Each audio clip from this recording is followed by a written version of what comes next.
Isang Filipina surrogate mother ang binayaran ng mag-asawang foreigner ng malaking halaga upang ipagbuntis ang kanilang magiging anak. Ngunit nang malapit na nitong isilang ang bata, bigla itong naglaho na parang bula.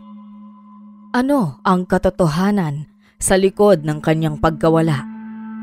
Taong 2017 sa edad na 28, nagdesisyon si Andrea Ramirez na subukan ang isang kakaibang oportunidad, ang maging isang surrogate mother. Matagal na siyang naghahanap ng paraan upang makaalis ng Pilipinas at magkaroon ng mas magandang kinabukasan at isang araw, sa isang online forum, may isang anunsyo na agad na pumukaw ng kanyang pansin. Nakilala niya sina William at Carrie Anderson sa isang website para sa mga mag-asawang naghahanap ng surrogate. Isang mayamang mag-asawa ito mula sa Canada at desperado silang magkaroon ng anak, ngunit hindi biniyayaan ng pagkakataon. Sa kanilang mga unang pag-uusap, nagpakita sila ng magandang impresyon, mabait at tila tunay na interesado sa transaksyon. Sinabi nilang handa nilang sagutin ang lahat ng gastusin mula sa proseso ng legalidad, visa, pati na rin ang kanyang pamamalagi sa Canada. Naisip ni Andrea na ito na marahil ang matagal ng oportunidad na kanyang hinihintay. At walang bahid ng pag-aalinlangan nitong tinanggap ang alok ng mag-asawa dahil kalakip nito ang kanyang pangarap na makaalis ng bansa at makahawak ng malaking halaga. Ilang linggo lang ang lumipas. Nasa eroplano na siya patungong Toronto. Abril ng taong 2017, pagdating niya roon, sinalubong siya ng mag-asawa na puno ng saya at pasasalamat. Agad siyang ipinasok sa isang fertility clinic para sa mga pagsusuri at medikal na paghahanda. Naging maayos naman ang mga medical assessment kung saan isinailalim si Andrea at hindi nagtagal, dumaan siya sa artificial insemination procedure. Dahil walang kakayahan si Carrie na magdalang tao dahil sa pagiging baog nito, isinagawa ang traditional surrogacy sa paraang IVF o in vitro fertilization. Ilang linggo matapos nito, kinumpirma ng doktor na nagdadalang tao si Andrea at lalaki ang kasarian nito. Tumuloy si Andrea sa 2-story mansion ng mag-asawa sa Winnipeg. Binigyan siya ng isang komportabling kwarto, malawak at may malambot na kama, maaliwalas at may maayos na bentilasyon para sa kanyang pagbubuntis. Hindi maitago ang ngiti sa mukha ni Andrea sapagkat ngayon lang siya makakaranas ng ganito. Sa isip niya, mabilis lang ang 9 na buwan at balak nitong iproseso pagkatapos ng kanyang pagbubuntis ang mga dokumento para makapanatili pa ng mas matagal sa Canada at doon makapagsimula ng bagong buhay. Habang lumilipas ang mga araw, naging mas malapit si Carrie sa kanya. Sa una, natuwa si Andrea. Pakiramdam niya tunay siyang parte ng pamilya. Ngunit sa paglipas ng panahon, napansin niyang tila hindi lang pagiging maalaga ang ipinapakita ni Carrie, kundi pagiging sobrang control freak sa lahat ng galaw niya. Ang kanyang kinakain, ang lugar na pinupuntahan niya, at kahit ang kanyang pakikipag-ugnayan sa ibang tao o kanyang pamilya sa Pilipinas. Lahat ay kailangan ng basbas mula sa mag-asawa. Noong una, inisip niyang natural lang ito sa mga magulang na sabik sa kanilang magiging anak. Ngunit may kung anong bumabagabag sa kanyang kalooban at hindi niya ito lubos na maunawaan, lalo pa nang dumating ang isang pagkakataon nang sinigawan siya ni Carrie matapos siyang lumabas ng bahay at maglakad-lakad para lumanghap ng sariwang hangin. Bukod sa kanya at sa mag-asawa ay nandoon ang ilang kasambahay, kabilang ang isang matandang katulong na Indian national na ilag at tila umiiwas sa kanya. Siya ay si Anjali Mukherjee na matagal nang namamasukan bilang katulong ng dalawa. Isang gabi, habang naglalakad siya sa pasilyo ng bahay, napansin niyang bukas ang isang silid. Dahil sa kanyang pagkamausisa, sumilip siya sa loob. Sa ibabaw ng isang mesa may isang lumang litrato, si Carrie. May hawak na isang batang lalaking tila 4 o 5 taong gulang. Noon pa man, paulit-ulit nang sinasabi ng mag-asawa na wala silang anak. Kaya't isang katanungan ang nabuo sa isipan ni Andrea. Habang nakatayo siya roon, naramdaman niyang tila may nakamasid sa kanya. Mabilis niyang ibinalik ang litrato sa mesa at agad na lumabas ng silid. Pilit nilalabanan ng kaba na nagsimulang lumukob sa kanya. Kinabukasan habang nasa kusina, lumapit sa kanya ang matandang kasambahay na si Anjali. Tahimik at maingat ang kilos nito. Bihirang makipag-usap, ngunit sa pagkakataong yun may nais itong iparating. Pinag-iingat nito si Andrea sa mag-asawang Anderson at dahil sa pagkalito, hindi naiwasan ni Andrea ang magtanong, ngunit bago pa makasagot si Anjali ay dumating si Carrie.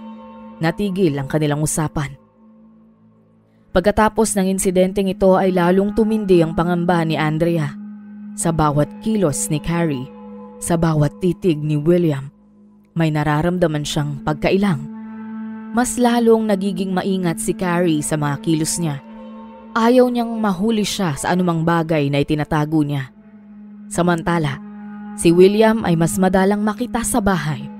Laging abala sa kung anumang ginagawa nito sa labas. Sa loob ng bahay, mas naging tahimik ang paligid. Tuwing mag-isa siya sa kanyang silid, hindi mawala sa isip niya ang larawan ng batang nakita niya. Bagamat gusto niyang tanungin ng direkta ang mag-asawa, ayaw niyang sumibol ang pagdududa at magkaroon ng hindi pagkakaunawaan sa pagitan nila ng mag-asawa, kung kaya't pinasya niyang alamin ang katotohanan sa kanyang paraan. Naging mapanuri si Andrea sa kilos ng mag-asawang Anderson. Sa tuwing nag-uusap ang dalawa, naririnig nito ang tensyon sa pagitan ng mag-asawa.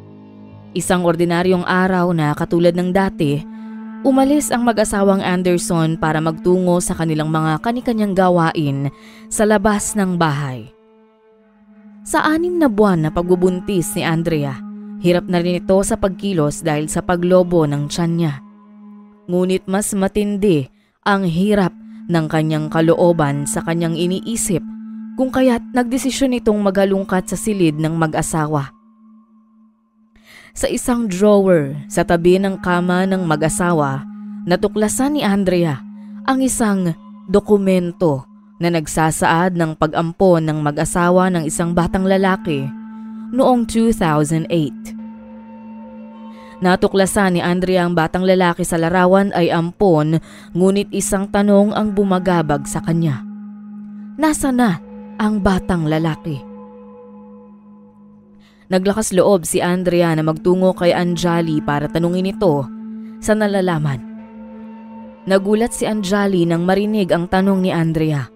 Nung una ayaw nitong magsalita at sinabing wala siyang alam, ngunit dahil na rin sa konsensya, nagawa nitong isiwalat ang katotohanan.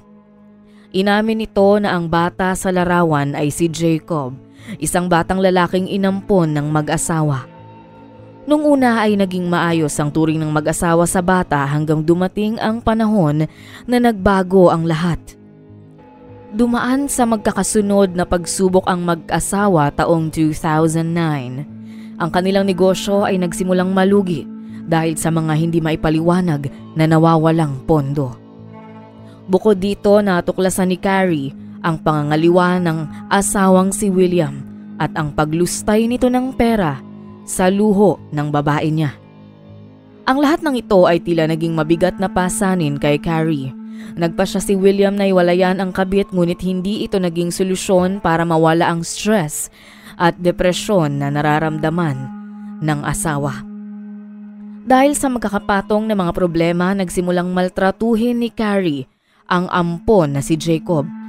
Kaawa-awa ang kalagayan ng bata at halos namayat dahil sa maling pagtrato ni Carrie. Dahil sa galit ni Carrie sa kanyang asawa, hindi na nakialam si William sa ginagawa niya sa kanilang ampon. Marahil ay pinili nitong magbulag-bulagan kaysa ibuhos sa kanya ng asawa ang lahat ng galit na meron ito. Bagamat nais tumulong noon ni Anjali ay walang nagawa dahil iligal lamang ang kanyang pananatili noon sa Canada at nangangamba siyang mawalan ng trabaho kung mangingialam ito sa problema ng mag-asawa. Naging pabaya si Carrie sa bata at walang araw ang lumipas na hindi niya ito pinagbubuhatan ng kamay hanggang dumating ang isang araw noong Mayo 2009. Nagulat si Carrie nang hindi na gumising si Jacob. Ang nangyaring ito ay nanatiling lihim sa pagitan ng mag-asawa at ang iniulat ng mga ito sa otoridad at sa bahay ampunan ay pumanaw ang bata dahil sa karamdaman. Ang natuklasang ito ni Andrea ay labis na bumagabag sa kanya at naging questionable. Sa tingin nito kung karapat-dapat bang biyayaan ng anak ang mag-asawa sa kabila ng kasamaan na kanilang nagawa. Bukod pa rito, ang katotohanan ng kanyang ipinagbubuntis ay may tuturing na hindi direktang kadugo ni Carrie ang isa sa pinangangambahan ni Andrea. Sa tradisyonal na surrogacy kasi, may tuturing pa rin na ang biological mother ng bata ay si Andrea dahil sarili nitong si Millia ang ginamit para mabuo ito at walang anumang genes ng bata ang nagmula kay Carrie. Sa mga sumunod na araw, hindi na maalis sa isip ni Andrea ang katotohanan. Paano makasisiguro na hindi na mauulit ang nangyari noon kay Jacob kung sakaling isilang ni Andrea ang bata sa sinapupunan niya? Ang kakaibang ugaling pinapakita ni Carrie ay tila sumasalamin sa posibilidad na maaring maulit muli ang nangyari 8 taon na ang nakakaraan. Sa tuwing tinitingnan niya ang kanyang lumalaking tiyan, isang matinding takot ang bumabalot sa kanya. Naisip niyang kontakin ang isa sa mga acquaintance nito, isang kapwa Pilipino na nakatira sa Alberta, Canada na si Melissa Dromal na minsan naging kasama niya sa trabaho bago siya naging surrogate. Sa isang maingat na tawag, idinitalya niya ang lahat ng natuklasan at ang patuloy na pagbabago sa ugali ng mag-asawa. Sa kabilang linya, hindi nagdalawang isip si Melissa. Alam nitong hindi ligtas ang sitwasyon ni Andrea o ng bata sa kanyang sinapupunan. Sa isang maingat na plano, nagkasundo silang maghanap ng paraan para makaalis siya sa bahay ng mga Anderson nang hindi napapansin. Sinabihan siya ni Melissa na huwag gumawa ng anumang kilos na magbibigay ng hinala sa mag-asawa. Sa loob ng ilang araw, maghahanap ito ng ligtas na lugar kung saan siya pwedeng tumuloy at magplano kung paano siya makakalabas ng bansa. Pinanghawakan ni Andrea ang pangako ng kaibigan na makakatulong ito sa kanyang pag-alis. Naging maingat si Andrea bagamat napansin ng mag-asawa na tila tensyonado ang kilos nito at hindi naman nila nagawang magsiyasat. Nanatili ang pagiging mahigpit ng mga ito sa bawat galaw ni Andrea. Minsan maririnig ang kanilang pagtatalo sa kabilang silid at sa pakiwari ni Andrea ay may kinalaman pa rin ito sa pambababae ni William. Tila hindi lubusang nanumbalik ang pagtitiwala sa kanya ni Andrea.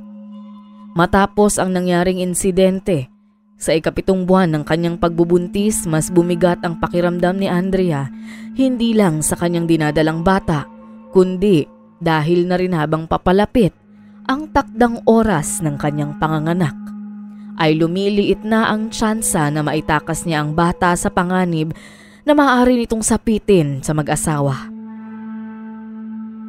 Naghigpit sa pagbabantay ang mag-asawa sa kanya lalo tinitiyak nila ang kalusugan ni Andrea. Kung noon ay nagagawa niyang maglakad sa hardin ng mag-isa, ngayon ay palaging may kasamang kasambahay o mismong si Carrie na laging nakamasid sa kanya. Sa kabila ng pagbabantay, nanatiling bukas ang komunikasyon niya kay Melissa sa pamamagitan ng palihim na paggamit ng cellphone. Isang plano ang unti-unting nabuo.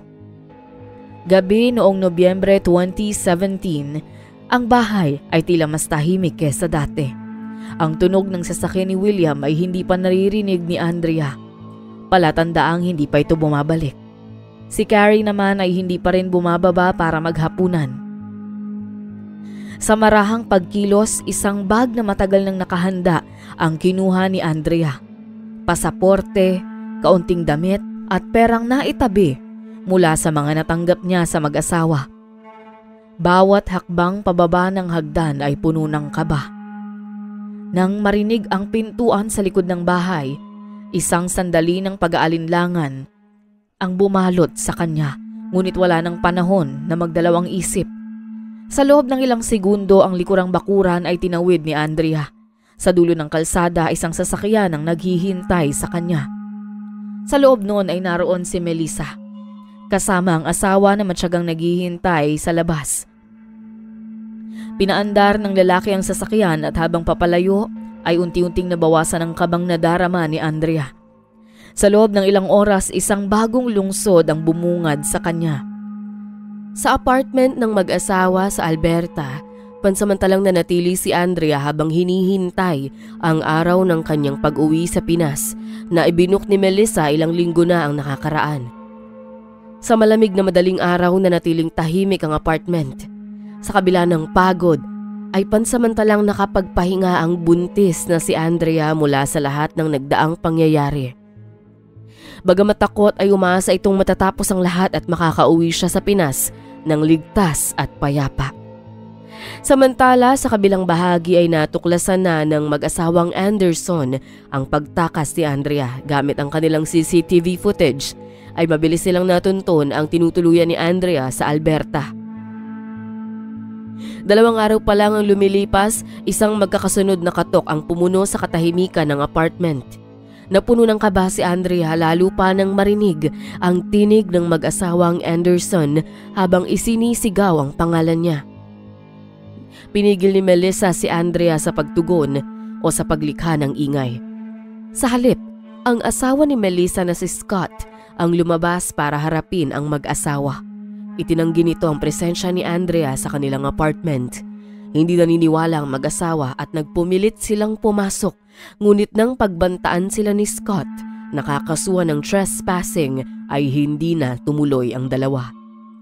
Gayunpaman, hindi sila sumuko at nangakong babalik na may kasamang otoridad para kunin si Andrea. Sa pagsapit ng umaga, hindi na nag-atubiling gumawa ng hakbang si Andrea para masiguro ang pagbabalik sa Pinas, dala ang kanyang magiging anak. Nagpatulong ito kay Melissa at Scott na kontakin ng pulisya para i-report ang insidente ng pagkamatay ni Jacob ilang taon ang nakakalipas. Malinaw na idinitalye ni Andrea sa pulis ang natuklasan nito ayon sa kwento ng kasambahay na si Anjali. Nung araw ding yon ay inimbitahan sa presinto ang mag-asawang Anderson para tanungin ang tungkol sa nangyari sa kanilang ampon. 8 taon na ang nakalilipas. Nagulat ang mag-asawa sa tanong ng mga pulis at mariin nilang itinanggi ang lahat ng paratang na iniulat sa mga pulis. Samantala, ginamit ni Andrea ang pagkakataong ito para makalipad pabalik sa Pinas.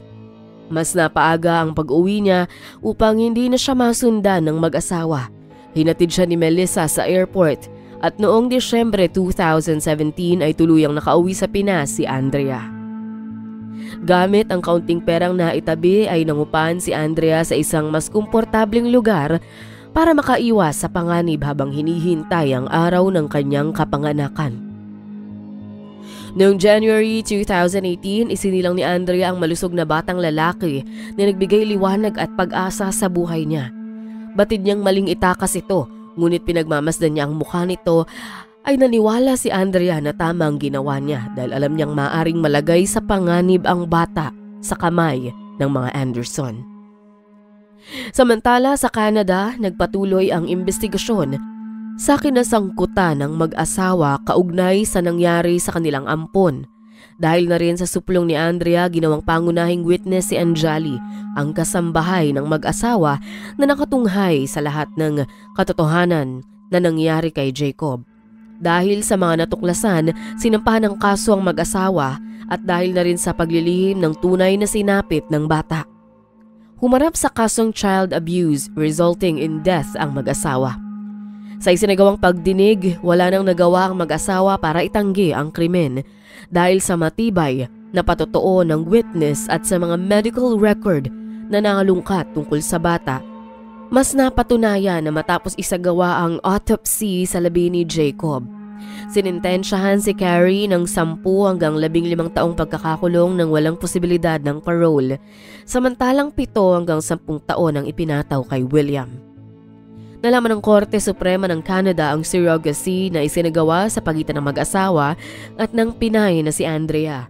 Dahil sa napatunayang kasalanan ng mag-asawang Anderson, kinatigan ng Korte si Andrea para sa kustodiya ng bata. Nangako ang Korte ng seguridad ni Andrea at proteksyon sa anumang bantang maaaring mangyari sa kanila kahit nasa Pinas ito. Naging magaan sa pakiramdam ni Andrea ang balita, lalo pat alam niyang maraming koneksyon ng mag-asawa. Sa ngayon ay matyagang pinapalaki ni Andrea ang anak niya na pinangalanan niyang Thomas Ramirez. Katuwang ang kanyang mga magulang sa Pinas ay sinigurado niyang maibibigay sa bata ang pangangailangan. Bumalik si Andrea sa dating trabaho sa BPO, bagamat maliit ang kita ay sapat na ito para sa mag-ina. Ang mga pinagdaanang pagsubok ni Andrea ay nagpalakas sa kanyang loob at nangako sa sarili na anuman ang mangyari ay lagi nitong aalagaan at mamahalin ng buong puso si Thomas, bagamat hindi natupad ang pangarap ni Andrea na makapamuhay ng mas masagana sa ibang bansa. Maging sapat na si Thomas sa kanyang piling. Ang pangarap niya noon ay nagkaroon ng panibagong definisyon na para sa kanya ay higit pa sa anumang kayamanang pwedeng ibigay ng mundo.